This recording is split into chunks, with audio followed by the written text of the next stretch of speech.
Skyzen. Skyzen, c'est une saga de Destrocorn qui est sortie en 2014, aux premières fois. Demande-lui, il est là. Même lui, il se souvient pas.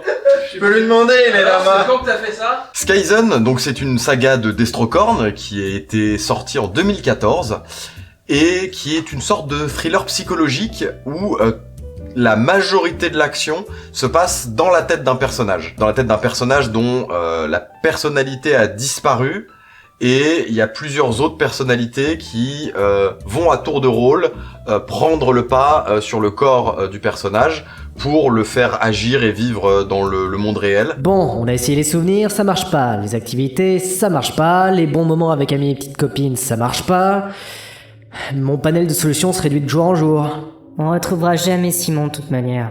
J'ai vu Doodle le hacher devant mes yeux. Si on se casse la gueule maintenant, c'est clair qu'on n'aura aucune chance de retrouver Simon.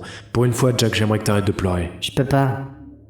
C'est à ça que je sers pour Simon. Pleurer avec lui. Si on ne s'associe pas pour retrouver Simon, on est tous perdus, c'est clair? Pourquoi Simon t'a imaginé avec une voix pareille? Parce que je représente à ses yeux un professeur tournesol. Il y a des conflits entre ces personnalités, il y en a certains qui sont un peu shady, un peu dangereux, on sait pas trop, et tout le but de ce groupe de personnages, ça va être d'essayer de à la fois survivre et de comprendre vraiment ce qui s'est passé. Pas tant de comprendre, c'est à l'auditeur en fait, en vérité, de comprendre ce qui s'est passé, vu que les personnalités sont plus ou moins au courant, même si il y a des souvenirs qui ont l'air d'avoir été perdus à droite à gauche. C'est très intéressant.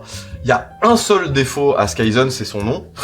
Parce que ça n'a rien à voir avec ce que c'est la schizophrénie. Ce n'est pas grave en soi, c'est juste des procédés scénaristiques qui sont très souvent utilisés, d'utiliser de la maladie mentale en déformant un peu ce que c'est pour faire pour raconter une histoire. Faut juste garder à l'idée que c'est pas du tout ça dans la vraie vie, les troubles mentaux et les maladies mentales. Si on essaye de se remémorer les instants de nos naissances respectives, peut-être que ça pourrait marcher. Ou peut-être que ça fera tout péter. Putain, t'es encore là, toi? Doucement, je viens pour vous filer un coup de main, les gars. Pardon? Monsieur Doodle, vous connaissez le mot aider? Tu devrais te barrer vite fait, Doodle, avant que je m'occupe de toi.